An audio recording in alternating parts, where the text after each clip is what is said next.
গত ১৬ জুন লালমনিরহাটের আদিতমারীর ফলিমারি গ্রামে শিশু নন্দিনী হত্যার পর উত্তাল হয়ে ওঠে পুরো এলাকা।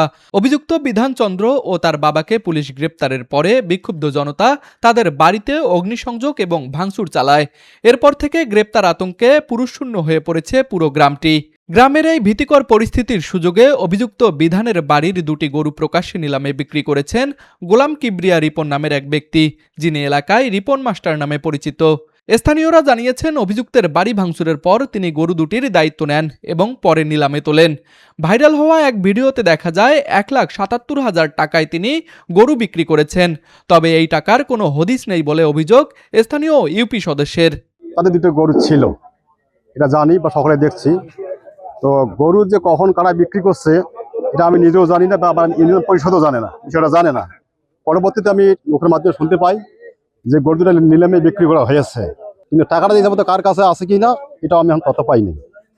নিজেকে হারিয়ে ফেলছিলাম, তা আমরা কোনো কিছু বলতে পারি নেই। হয়তো কোনো না কোনো ব্যক্তি আমাদের বাসায় নিয়ে আসছিলো, ওই গরু দুটো ঘরে বান্ধিয়ে রাখা হয়েছিল।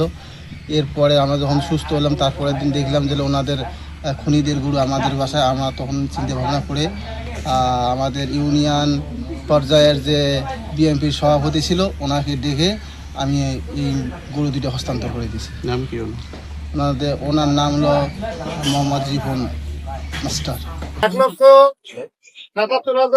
গরু বিক্রির বিষয়টি স্বীকার করলেও অর্থ আত্মসাতের অভিযোগ অস্বীকার করেছেন অভিযুক্ত গোলাম কিবরিয়া রিপন। তার দাবি, পুলিশের সাথে পরামর্শ করেই গরু বিক্রি করা হয়েছে এবং টাকাগুলো গচ্ছিত রাখা হয়েছে। অভিযুক্তরা জেল হাজতে থাকায় গরু বিক্রির টাকা যেন কোনোভাবেই তাদের পরিবার আইনি লড়াইয়ে ব্যবহার করতে না পারে সেই ব্যবস্থা করা হয়েছে। মূলত নলিনী বাবুর বাড়িতে কে বা কারা রাতে রেখেছিল। ঘটনার পর দিন নলিনী বাবু আমার দেখে গরু দুটা বলছে যে দাদা যার গরু তাকে দেওয়ার ব্যবস্থা করেন। তার যে ভাই ছিল মানে বিধানের কাকা, তাদের হাতে গরু দুটা দেওয়া হয়।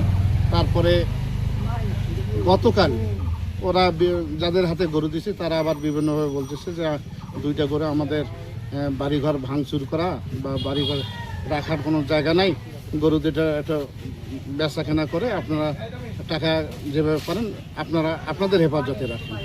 যাই হোক, তাদের কথা মতো আমরা এলাকার লোকজনকে ডেকে গরু দুইটা ২-৪ জন ক্রেতা ছিল তাদের সঙ্গে কথা বলে গরু দুইটা বিক্রি করা হয়েছে ১,৭৭,০০০।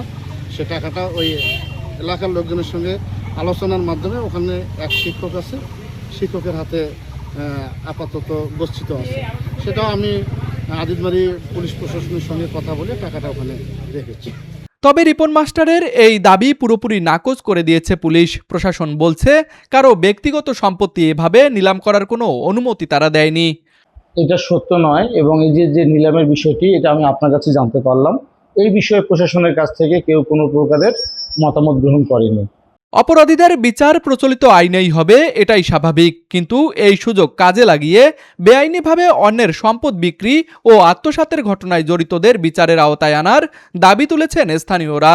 পুলিশ দ্রুত কার্যকর পদক্ষেপ নেবে বলে আশা করছেন সকলেই। লালমনিরহাট প্রতিনিধি খায়রুল ইসলামের পাঠানো তথ্যচিত্রে তুষার আচার্য, ডেস্ক রিপোর্ট, RCTV।